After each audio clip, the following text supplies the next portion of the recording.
We have pitching moves, plus the Rangers have been busy. Let's discuss on Fantasy Baseball today in 5.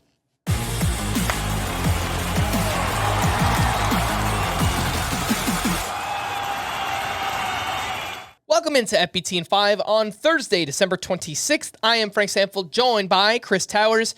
Lots going on in the month of December. We are actually recording this a few days in advance, so hopefully nothing else major has happened. We also spoke about all the first base moves and Jesus Luzardo from this past weekend. That's a bonus podcast in the FBT feed if you want to go check that out. But let's get into it. Sean Manaea is headed back to the Mets on a 3-year, $75 million deal. And as reported multiple times this year, Chris changed the arm slot, tried to emulate Chris Sale, and he was awesome down the stretch.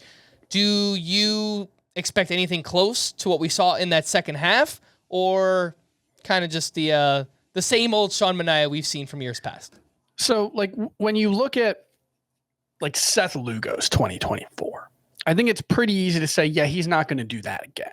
There wasn't that dramatic change in approach or skill set that we saw with Sean Manaea. So, in that case, in that way, it's harder for me to write it off. On the other way, we're still talking about a 12-start sample from a 33-year-old who has been very up and down throughout his MLB career, I think it's fair to say. And so I think it's probably a best-case scenario that he's going back to the Mets, because this is a team that has done a good job wringing a lot of value out of guys like this. They saw him succeed and will likely stick with that. But it's also worth saying that it's possible the league just catches up to him. That, as good as he was in that second half and as sustainable as it was, right? 10K per 9, really good peripherals, everything pointed to it being real. It still might just not be sustainable because scouting reports will catch up. He was a slightly different pitcher than he had been. So I think it's worth being skeptical, but not writing it off entirely. And I think his ADP is perfectly reasonable. He's going in the 170 and 180 range. Yeah, 180, 1.6. That's perfectly fine. I've got him 174 in my rankings.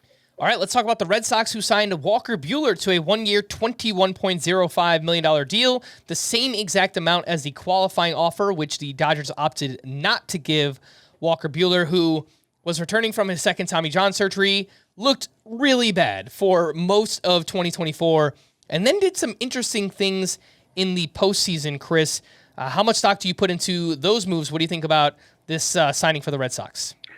I think did some interesting things in the postseason is maybe overstating it, because he had a couple of starts in the postseason that were pretty bad, just about as bad as he had been all season. I guess it was only one, because they only gave him one start in the NLDS. He gave up 6 runs. After that, he was much better. It was 13 strikeouts over 10 innings of work, only 4 walks. It was also a 4-inning start, a 5-inning start, and 1 inning of relief. It set 90 pitches, 76 and 16. And he talked about how he was willing to just air it out over those final 3 starts. And you saw it. The velocity was up. The fastball characteristics were much better. Can he do that when he's going to be asked to throw 95 to 100 pitches, when he's going to be asked to throw 160 to 180 innings over the course of a full season? I think it's worth being skeptical. The Red Sox have a pretty good reputation for pitching at this point, with the guys from Driveline that they added to their front office the past couple of years. But I still think Walker Buehler should be treated with a lot of skepticism. Now, those 3 appearances in the postseason pushed him from, we're not drafting this guy, to a viable late round pick. I still think he should just be a late round target. The ADP in December is 268 for Walker Buehler. What do you think of that? That's fine. I on the full episode of the show, I said I'd rather take the chance on Bobby Miller. I guess there's less guarantee that Bobby Miller is going to be in a rotation. So I think it's probably okay to take Buehler ahead of him, but there's a decent chance that Walker Buehler having a rotation spot locked up isn't a good thing for his fantasy value, because if he pitches like he did last year, he's just going to wreck your ratios until you drop him. Mm-hmm. And lastly, the Rangers have been making moves. They traded away Nathaniel Lowe for left-handed reliever Robert Garcia. Lowe went to the Nationals in that deal. He's, I think, pretty solid. We know what to expect of someone like Nathaniel Lowe. And then the Rangers went out and they signed Joc Pederson to a 2-year, $37 million deal. So lots of moving parts here, Chris. What do you think about Nathaniel Lowe as a corner infielder in Washington? Do you have any interest in Joc Pederson as a late-round pick? Does this make you feel better about Jake Burger with the Texas Rangers? I think it should make you feel a little better, Jake Burger, because there was some real playing time risk with Nathaniel Lowe there. Now I think because Joc Pederson, he's played a little bit of first base, but it's a very small amount in his career. So things would have to go very poorly for Jake Burger to really lose his job. Things went pretty poorly for him in the first half of last season, though. So, if he's out there running a 270 on base percentage and playing bad defense and providing nothing on the base pass, those last two seem like pretty good bets. A team like Texas that has postseason aspirations is probably not going to be as patient with him as the Marlins were. So I think there's still risk. It's just lowered by this move.